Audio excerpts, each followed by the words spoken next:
Don't listen to men's rights activists if you want to know what they have to say. Don't listen to men's rights activists if you want to know what they have to say. Don't listen to men's rights activists if you want to know what they have to say.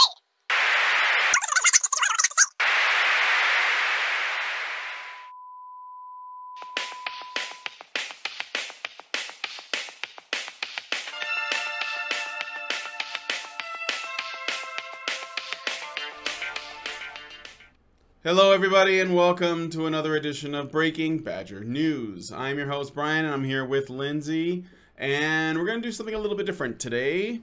I thought it might be fun if I introduce the stories and Lindsay does not know what we're going to be talking about. I want to know how you're going to react. It could make for a little bit more spontaneous discussion. You guys let me know what you think about this idea. Like a lot of times we like come together and we find stories and we talk to each other about what we want to discuss, and then we end up, you know, it's like we're saying what we really feel, but it still comes across as a little bit scripted, and I'd rather not. I'd like it to be like an open discussion. So we're trying something a little bit new. Don't look at the screen because you don't need to know what the story is. Okay. And I'm just gonna go ahead and go into it. You tell me what you think. Just be honest. I think it could be fun. So, here's today's story. So, to say that the entertainment industry has recently been taking its inspiration from comic book stories might be considered a bit of an understatement. Comics have had an influence on motion pictures and TV almost as long as there have been motion pictures and TV.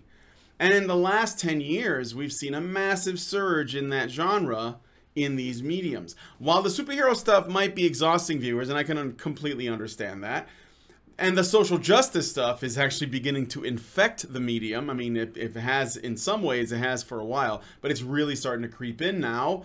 It looks like there's a new series that's in the works that could shake things up. The question is, will it be in a good way?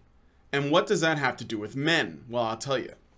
After a decade of reworks and setbacks, showrunner Michael Green, who is known for his work on the popular show American Gods, which is, I believe, is based on a Neil Gaiman series or a Neil Gaiman story. I think so. Yeah. He's written a pilot for a new show based on Why the Last Man, which is a comic by Vertigo. By the way, we did a story on Vertigo not long ago where Zoe Quinn has a new book called Goddess Mode, and it's going to be on Vertigo Comics. Why the Last Man was another from that series. So here's the interesting bit. Why the Last Man, which began in 2002 in book form, it tells a story of an epidemic, I guess you could say, that resulted in every mammal with a Y chromosome on Earth, that includes embryos and sperm, they all die spontaneously, without warning and without explanation.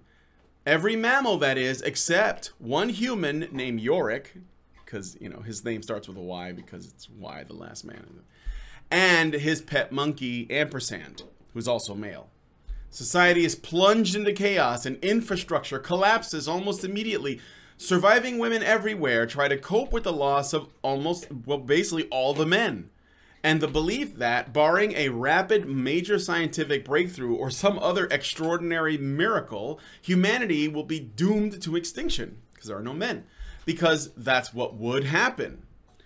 Yorick in the comic books later teams up with a scientist named Alison, as well as a mysterious bodyguard named Agent 355. Both of them are women, of course, who go along with him on a journey across the country and later the world to find the cause and hopefully save mankind. It's no simple task to get where they need to go, as they encounter obstacles such as the Daughters of the Amazon, who are radical feminists that believe that Mother Earth herself caused the death of all men, cleansing itself of the aberration that is the Y chromosome.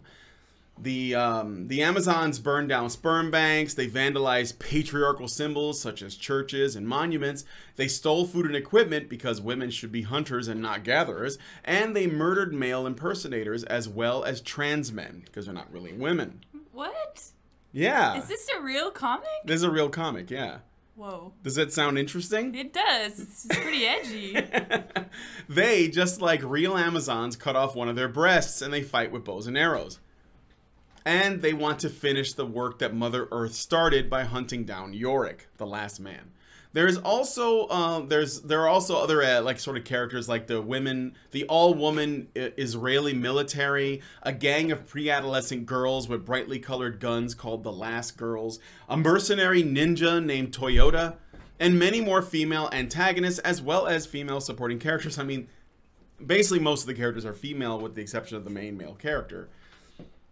With all this considered, it would seem that Why the Last Man could be very interesting, right? It shows what a world would be like without men. It centers around a man and a woman who are trying to protect and assist him in order to save humanity, and has a lot of female antagonists in the form of feminists. So who greenlit this show? Like, it was a comic book, right? I mean, they're turning it into a TV show. It seems like something that normally you would not, you couldn't make, right? Yeah. Like, not now. Not in the time of Me Too and all that. However, and this is the part that makes me a little sad, there is one possible snag, though. Trump.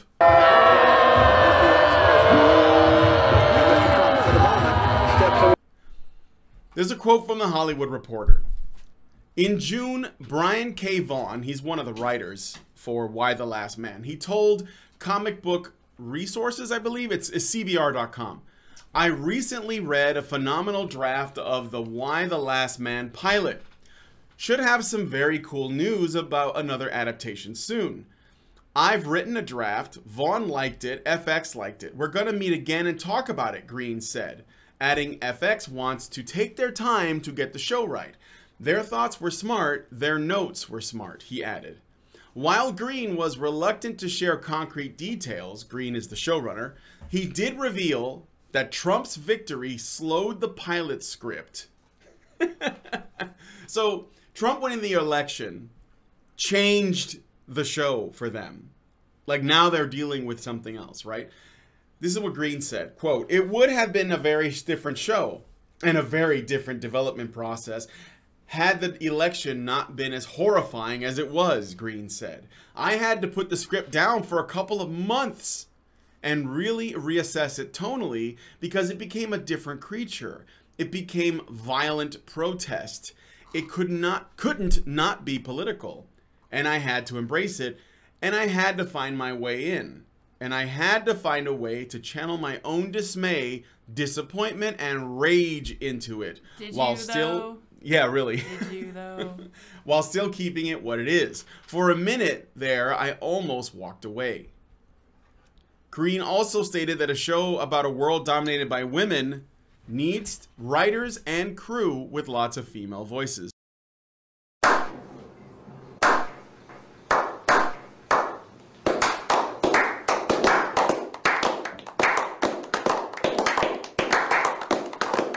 So they're actually going to be like hiring a bunch of women for the writing room as well as the crews.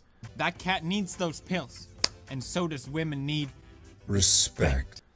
Does this mean that Why the Last Man will be changed in some fundamental way? So, like, this is the thing that I'm challenged with, right? I didn't read the book, but I know what the story is, and I guess I'm just telling you this for the first time. I'm assuming you didn't hear of Why the Last Man before. I think I've heard it, but I didn't know what it was about at all. All right. So, like, I know a lot of people that said you should check out this book. I think even David Jaffe, who's the guy who's the lead developer for God of War, told me when we had him on that I should check out Why the Last Man, as well as another book called Bitch Planet, which I assume is probably more likely to get a film or TV show at this point than Why the Last Man. But so, like, the original premise, this is the thing, the original premise of Why the Last Man, all the men die except one. He's the main character, right? He has to figure out why he didn't die. And there are a couple of women, a scientist and a secret agent, badass or whatever, that are escorting him to, first off, find his girlfriend and also find a reason why it's happened and maybe save the world and save the men's. I kind of like the premise. It's Yeah. neat. It kind of flips, like, the basically the sex roles, because he needs to be protected. Yeah. Because he's the only one. Right. And the thing is, he's... Like, I would have thought, you know, originally that because he's the last one, he could, like, repopulate the Earth. But The problem is that this affects the sperm and the eggs, so they can't make men either, right? So the what happens after that is basically all of society crumbles. I mean, like, when this happens initially, like, planes fall from the sky because the pilots die. You know, everything just goes to absolute shit because the men are gone. Are you saying most pilots are men? Yeah. But yeah, it goes completely to shit and immediately becomes post-apocalyptic, which I mean that's exactly how it would work out. Not only because you know, there's half the population is gone and they can't keep it up, but the half that keeps everything going is gone. Right. And I believe it in the book. They acknowledge that, like all of the engineers, all of the people who essentially keep everything running. Maintain society. Yeah, they maintain society. It's just like what Camille Paglia said. You know, if there were no men, women would be living in grass huts. Or if women ran everything, women would be living in grass huts. But essentially, the funny thing about it too is that the Amazons do live in grass huts. Yeah, it sounds like it. Like they use bows and arrows and they live primitively, like with Mother Earth. Like they're straight up radical feminists. They're even TERFs because they kill trans people. Oh man, that's right. That's kind of interesting. It is. It is. It is a bit concerning. The whole. What's this guy's name? You talking about Yorick, the last man, or the writer or director, or what? No, the guy that's talking about Trump and how he had to write in he's the showrunner. His name is Green. I just know his last name is Green. It's in here somewhere, but yeah. So he's the one who basically said this would have been a really different show. So, why though? Because I mean, if you really wanted to say something political, like maybe about Trump, you could just kill him with all the other men. Like what? What? Why? No. Why? But the thing is, this is what I think he's getting at, is he doesn't want to tell a story. That's why he had to walk away from the script, right? Because he doesn't want to tell the story that Why the Last Man was trying to tell, where men need help. A man needs help to try to save humanity. It's not. No, it doesn't. It doesn't have anything to do with Trump. It's so weird. Trump just lives in these people's heads rent free forever. It's got nothing to do. It could have been. I don't think it's going to be forever. No. I think like in a decade, people are going to forget like how hysterical. I hope so. People were about Trump. Have you ever done something super embarrassing when you were a kid or even a young teenager? Oh, yeah. And then but at the time you thought it was like, it made perfect sense. And then you are an adult and you look back and you're like, holy shit, what was I Yeah, when you were thinking? super self-righteous about something and felt morally superior and you tell people how they should be vegans. And then you look back and you're like, wow, I was such a dick. Yeah, that sounds oddly specific. Yeah. But I bet that's how people are going to feel about Trump. Yeah, I imagine that. So that was a thing I think that this guy Green, the showrunner, he's having trouble with, because you can't try to make a show into an anti-Trump protest, and by extension, I mean, it has to be anti-male, without...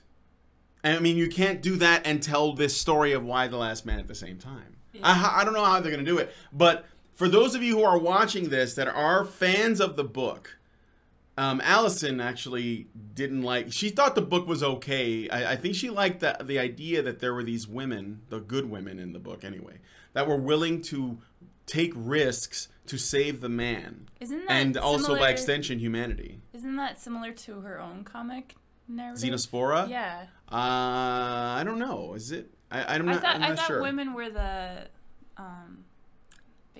I think in one of the societies that because she has multiple alien societies, and I think that's one of them. But the I need to read more. Yeah. And read more comics too. So yeah, let me know what you guys think about this. What direction do you think Green would have to go in to tell the story to his satisfaction, and is that going to kill everything that Why the Last Man is supposed to be talking about? Because I imagine that he can't do it. I mean, he literally said, I gotta like walk away for months before I can even consider doing a story on this comic book. Maybe Y is a feminist man. Yorick? Oh, he could be. Well, the character is kind of like, that's one of the things that kind of annoyed me a little bit, is that he's kind of like this nerdy, you know, guy that I guess he's sort of like beta and like you know, man-child type. Like if they made a movie, it'd be played by like Seth Rogen or Paul Rudd or something. Yeah. And it kind of annoys me because, you know, I'm getting a little tired of these kind of like man-children characters that you see these days. Like you and I just watched The Thing last night. Yeah. And John Carpenter's The Thing, for you guys that know which version I'm talking about. And I mean, that's a manly-ass movie. And it's actually... One of the things I love about it is that there's really the male characters in there are all very well written characters, and it tells a really good story without injecting a lot of I guess like ham-fisted politics, but it does make some points. Yeah. And I think that subtlety is just I found all those gone. characters really believable. Yeah. Yeah. Yeah. So I mean, like. I want more stuff like that. Like I was just telling my friend that after I watched that movie and all of the other ones that I recommended for you that we've watched together, almost all of them they were good films, all of them older. It just sort of for me it solidifies that Hollywood is long past the point where they can tell stories like that anymore without like their ideological infection ruining everything that they can create. And it makes me sad because I'm a movie buff and I love old movies. So, but anyway, guys, let me know what you think about this Why the Last Man stuff. Do you have any other thoughts on this? No. Okay. All right. Well, the book sounds interesting, but it's a TV show that they're coming out. They're with? doing a TV show on, I believe it's Stars, and that's the same. No, or maybe AMC. That sounds like it might be cringe, is all. Ugh, I know. Like, well, they deviated, I believe, with a lot of the other stuff they've adapted. Like, they deviated The Walking Dead, which was also based on a comic book. They deviated Game of Thrones a lot, which is based on some novels. And I know they did American Gods. I don't know how much deviation there was there. And Preacher, which also, I don't know how much deviation there is there. So, I mean, I guess, guys, if you've watched, like, the television adaptations of any of these books and you've read the books or been fans, tell me how much they've deviated and if you think that it's due to the politics of the people who are creating these things. And do you think that this is going to actually be changed much by the politics? It sounds to me like it's going to be pretty like substantial, and I think it could ruin everything, or at the very least draw attention away from what in my mind is a very, very interesting premise. So I got one other little story in other news. All right, the federal government has quietly revived its investigation into the murder of Emmett Till, the 14-year-old African-American boy whose abduction and killing in 1955 remains among the starkest and most searing examples of racial violence in the South. In a report submitted to Congress in late March, the Department of Justice said it had reopened its inquiry, quote, based on the discovery of new information, end quote. But it did not elaborate and declined to comment further on Thursday. The government has not announced any new charges in connection with its investigation, and it is unclear whether prosecutors will ultimately be able to bring a case against anybody. But the Justice Department's decision to devote new attention to the case is a demonstration of how deeply the episode resonates more than 60 years after Emmett was killed in rural Mississippi and photographs of his mutilated body were published. So staggering the nation that the case is now seen as a catalyst for the civil rights movement. Emmett was from Chicago and had been visiting relatives in the Mississippi Delta when he went into a store and encountered one of its owners, a white woman who ultimately complained that the teenager had grabbed her and made crude sexual remarks. He was kidnapped and killed days later, his body tethered to a cotton gin fan with barbed wire and then cast into a river. It's pretty fucked up. But where did this come from? I thought we were talking about comics. I have two stories, and I think I needed to touch on this one because there are some people who watch us that either don't read comics or they don't care about the cultural stuff.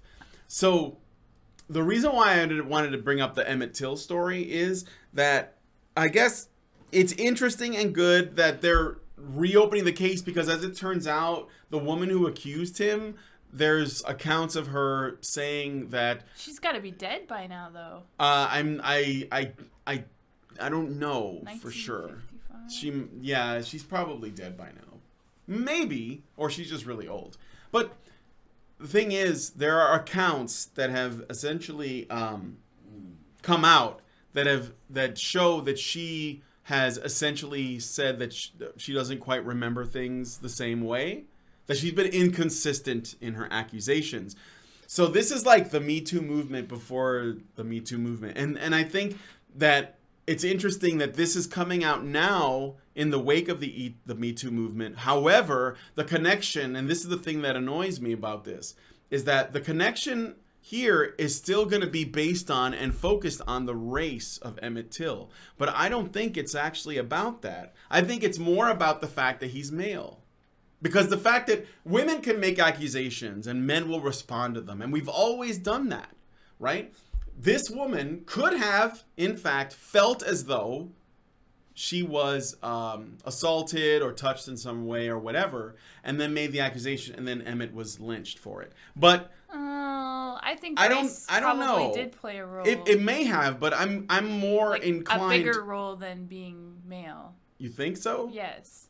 Because we have people losing their jobs and livelihood now. We had people with guns outside of Brock Turner's house because he was accused of raping a girl. People aren't so tribal like as they were, but I think like if it was a white man that did it, the white man probably wouldn't have been killed and mutilated. I don't know.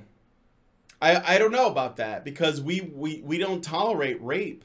No, we don't. And sexual assault, and people can certainly be savage. I'm not saying that race didn't play a role, but I think that in a lot of ways the race part is a distraction, because the thing is, the fact that Emmett Till is male or was is never going to become a part of that conversation. It's going to be a focus on him being black. And the problem is that there are, let's say, according to John Davis, legalized lynchings that happen now to people like Bill Cosby, but it's not because Bill Cosby is black. Right. You know, so it's because he's a male and he's being accused. And the women who are accusing him were of all colors. I am of the opinion that some of this stuff, to some degree, if not a lot of it, has more to do with them being male, and I think the race thing I think that's gets brought in. absolutely true for today. I think it gets brought in, yeah, and I think that that's how this will be used. Like this is going to become, this is a story that's going to get tacked onto the Black Lives Matter movement, right? They're going to use the Emmett Till thing to empower the Black Lives Matter movement. And I guess my main issue with that is the Black Lives Matter movement is a feminist movement at the end of the day. And it's just using the men, the male victims, to promote itself. And the problem is that the discussion can't move towards men as a group as long as these other identities can be used in place of maleness. Yeah. So I agree with that. That's my main agree that's my main concern with that story. So I don't know, guys, what do you think? I mean, I think that if let's say Emmett Till was female, she couldn't, even if she's black, she couldn't have been accused of that and gotten lynched for it. I think that it would have been different. I think that it's sort of like the stuff that BLM brings up as far as police, you know, they're more likely to pull over people who are driving while black. But it has more to do with them being male than being black. And I think that there's I would argue, intentional desire to obfuscate that and make it about blackness or, you know, whatever, other things. Like when it comes to trans issues, almost all of the issues facing trans people are faced by the men who are transitioning to women. Almost all of them. When it comes to gay issues, almost all of them are faced by gay men, not lesbians, because nobody gives a fuck about lesbians. That's like, That's gonna be my tagline. Nobody cares about lesbians. And then when it comes to, I think when it comes to issues regarding race or culture, a lot of it has to do with men. Men are the object that are used as a let's say the opposite of a fetish object is like a fear object. Like you basically have to fear the other's men, right? So you can't create a situation of racism without pointing at the men in the other tribe and saying those men are a danger to your women. So it's like the maleness is a big part of it that gets left out. Well, and then, they use it in the statistic. They'll use statistics that more affect men, but they'll use it for another reason. Like they'll conflate it. They'll say most of the people in prison are blacks or something. And it's like, but most of the people in prison are men. Like way, way more. Yeah. That's exactly what I'm talking about. You know? I think that's what intersectionality is all about. It's like about like conflating statistics so you get more and more victim points. Yeah. And again, if you really look at it, you know, if you were really going to apply the progressive stack, and I don't like doing that, but if you were going to, men fit in there at a really high, like they'd be higher than you think, right? I mean, like, without belaboring the point too much, that's my point. Like, I think it's more about the men than anything else. But tell me what you guys think. I don't want to presume to be right. So why don't you tell me what you guys think about this Emmett Till story as well as the Why the Last Man story in the comments below. Also, be sure to like, hit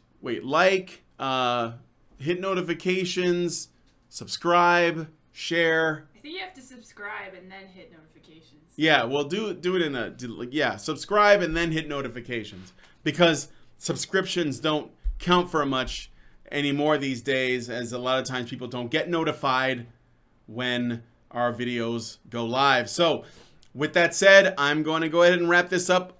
Thank you for joining us on this edition of Breaking Badger News. I have been Brian, and I'm here with Lindsay, and we'll see you guys next time.